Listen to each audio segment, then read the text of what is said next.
Pronto anche il terzo cambio in casa Toro.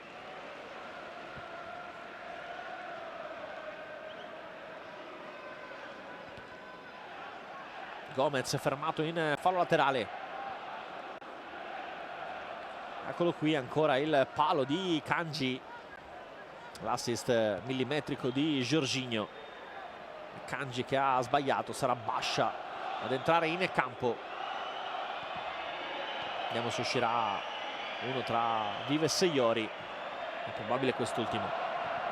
Di Cesare fermato da Maietta, il contropiede del Verona 4 contro 4. Maietta prova a fare tutto da solo. Maietta, che azione! Maietta! Un gol bellissimo! È il gol del 4-0. Domenico Maietta! Un gol straordinario! Dopo 6 anni di settore giovanile della Juventus, lui che già in difesa aveva fatto bene, si permette il lusso di spingersi in avanti e con un pallonetto siglare il gol numero 4 del match. Torino 0, Verona 4.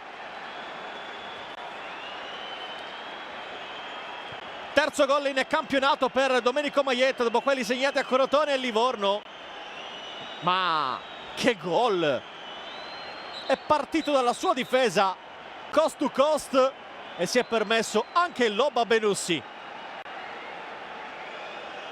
E c'è anche qualche lacrima, c'è tanta commozione sul volto di Domenico Maietta. Qui si infila in mezzo a due, in velocità li salta e poi pallonetto a Benussi. È 4-0, ma era partito da molto più indietro Maietta. Andiamo su.